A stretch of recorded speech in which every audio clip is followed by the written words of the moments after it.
Hey, we're going to be talking today about lesser known causes and reasons for problems with your gut health. Let's talk about that. My name is Dr. Augustine from Head to Wellness. And in this episode, we definitely want to get into this because gut health is such a major problem today and it affects everything. So let's get into it. One of the ways how we can improve gut health is going to be getting regular sunlight exposure. So those of you who love the sun, great, you're going to love this even more. But for those that don't love the sun, here's a bit of information. If you can get 15 minutes in the morning, first morning sunshine, it has a different angle to the sun, and therefore your 15 minutes is not really going to burn you, so don't worry about that. Plus another good 10 to 15 minutes in maybe the afternoon sun. It's going to make things so much better because what it does, it helps your serotonin production. Serotonin is that brain chemical that's the happy brain chemical. And we make 95% of our brain chemicals in our gut. So that definitely, the serotonin definitely plays a role in gut health as far as motility, moving your digestive tract really well, plus the gut bacteria, plus inflammation it helps with, plus the lining of your gut. So serotonin, good. Sun, getting some good sun is going to help that tremendously. So that'd be good if you could aim for about 15 to 20 minutes. Vitamin D is another secondary great effect that you get from that sun exposure. And gosh, vitamin D helps to reduce inflammation. It improves your immune system function. It increases that good gut bacteria that you want to help having good healthy gut. Plus it strengthens the intestinal lining. So you've heard of leaky gut? This is one of those things that you would love to have, plenty of vitamin D. And my recommendation for the level of vitamin D that you would really need is above 70. When you do your blood work, have your doctor check your vitamin D levels, and you want your level ideally 70 would be like optimal. So more sunlight exposure for you. Now, what if you can't get sunlight because it might be June gloom and you have all those gloomy clouds? Then you can get a full spectrum light bulb. Full spectrum light bulb, maybe you can put some of those into your bathroom so that when you get ready in the morning and you might spend time there getting ready, you can have pretty good full body sun exposure. Good idea. Second, spend more time in nature. Now, this is one of those things that I absolutely love to do. I did a video on it, and the thing that's called, this is the science behind it, it's called forest bathing. Here's what I know for certain, and I've known this for years because I go up in the mountains every weekend. And I do an overnight, I backpack up in the mountains, sleep in a tent and all of that, and I spend time in nature, and it just restores me for the week. So spending time in nature is such a big deal, but guess what? It's also, in studies, it's also really great for your gut health. Guess why? It reduces stress. Now, let me talk about that for a second. Reducing stress. Now, part of stress is the special side of your brain called the autonomic nervous system. There's two parts. There's the fight or flight side, which is the stress side, increases heart rate, increases blood pressure, and it jumps into gear when you have stress. However, parasympathetic is what we want. We want more of parasympathetic because 27 years of doing some special testing called heart rate variability, I've discovered people that have health issues have low parasympathetic, the rest and digest side. Decreased heart rate, decreased blood pressure, really healthy if we can get that side up. And most people spend time in this sympathetic fight or flight side all the time. So when you go into nature, it shifts you into that parasympathetic side, which is way healthier for you. So spending time in nature plus grounding, getting that exposure. If you can be by waterfalls, it's even better. It will make you feel better, I guarantee you. You try this and let me know. I'd love to hear your thoughts and what your experience was. Another great thing to do for your gut health, it's not spoken about much, is massaging your belly. So your belly button, find that, and you want to massage around that. You can massage 3 to 4 inches around that, and you want to massage in a counterclockwise direction. And the reason for that is as your stomach dumps into your small intestine, your food, digested food, hopefully, because you have no stress, right? Goes through your small intestine, then it moves towards the right side of you, which dumps, you know where the appendix is at. That's that right lower quadrant. So if you massage in a circular fashion from the right up and around towards your left side in that direction, it's going to help you move your food through better. And your gut will feel better. It's interesting. Just below your right rib cage is your gallbladder, just below and kind of up under your rib cage. So you can also help to massage that a little bit. And if you have any problems with your gallbladder, it'll help that as well. So massaging your belly, good thing. Another great thing would be to drink some ginger tea. Some people are not really big fans of ginger, but it really does help your digestive tract function better. It's been a natural remedy for, nausea and indigestion and constipation even for probably thousands of years even. Helps to improve your gut health. It reduces inflammation, helps you to produce better, good probiotic bacteria in your gut. And some people will drink it in a hot form, or some people will do it cold. So drinking ginger tea helps your digestive tract work so much better. Now, this is controversial, and I really don't care because it really is amazing. Eating a carnivore diet.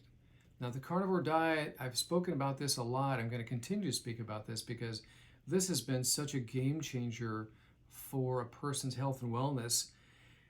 It is amazing. It's eating only animal protein and animal fat. So there are several aspects to this, why this is such a superior thing. So there's a thing that's called plant toxins. Search it out on Google. Type in vegetable plant toxins. You're going to see a major list from the World Health Organization, and we'll talk about a few of them. I'm going to do another video on these plant toxins in just a bit. Plant toxins, oxalates, phthalates, tannins, saponins, lectins, a bunch of things that cause gut inflammation.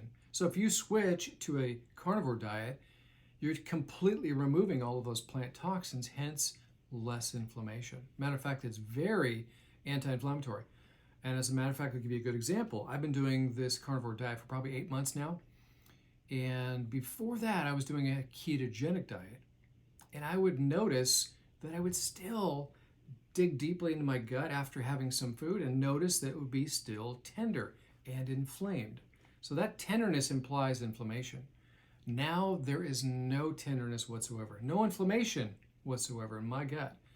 And I have no digestive problems whatsoever from switching to the carnivore diet. It's been a phenomenal thing.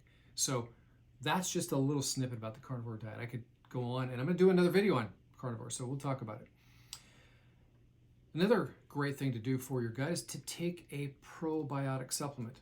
Now, you definitely want to spend money on a good probiotic supplement. If you'd like more information on what is a good one, let me know. I'd love to help you out with that. Here's the thing. Look at the bottle of probiotics. First off, you do not want anything that's in a liquid form because liquids destroy probiotic bacteria.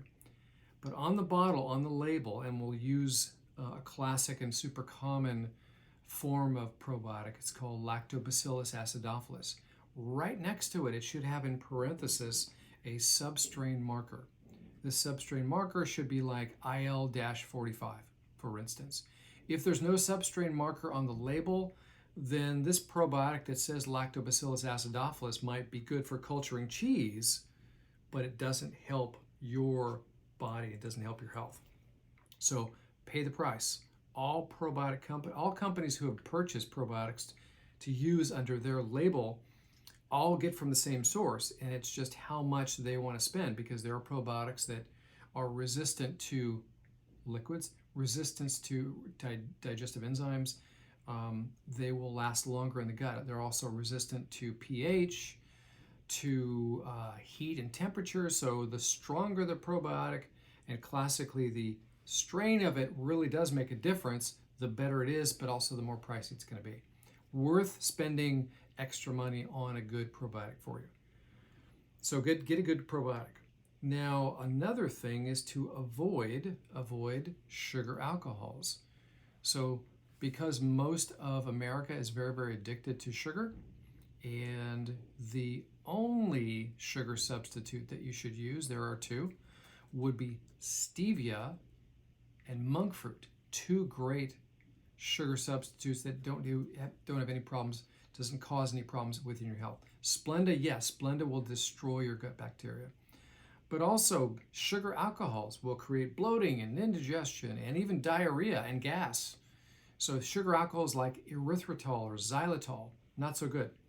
And people, those will also be in gums, like chewing gum, to freshen your breath, as well as mints that you would throw in to freshen your breath. I would try to avoid them. Good thing to do. Avoid sugar alcohols. Lastly, listen to your gut. Pay attention to how your body feels. And what I mean by this is if you really want to know if you have any inflammation going on in your gut, despite the obvious indigestion and bloating and gas that you may have, those are great indicators of gut problems. So paying attention to that. Now, those are very common, but they're not normal, those symptoms. Another thing, though, is eat a meal, wait an hour or 2 hours so that food gets down into your small intestine, large intestine, and then dig deeply into your gut. And maybe you would push in, if you can take from your belly button, go out about 2 to 3 inches and go all the way around your belly button. Push deeply in there to see if you have any tenderness. And if you do, most likely whatever you just ate caused you some inflammation. Great thing to do. If you want to start to progress in this process of trying to restore your gut health, and I will tell you, a massive and major thing to do would be to switch your diet to do more of a carnivore diet. That'd be eggs and bacon in the morning, or eggs and sausage, and lunch can be a carnivore muffin. There's a great recipe online for carnivore muffins. Look them up. Great lady, I think she's called the Carnivore MD. Amazing. I had 2 or 3 of those for lunch. It's super yummy and super good. And then dinner's going to be a steak. You can have a burger without, of course, the bun, and without, of course, the lettuce, because lettuce will create inflammation in your gut. But if you start this and try it for a week, anybody can do something for a week, and notice how your gut feels. Notice how your digestion will feel. Carnivore diet, highly recommend it. Great things to do. So I hope this helps. If you need any help, please let me know. I'd love to help you out. Comments, questions.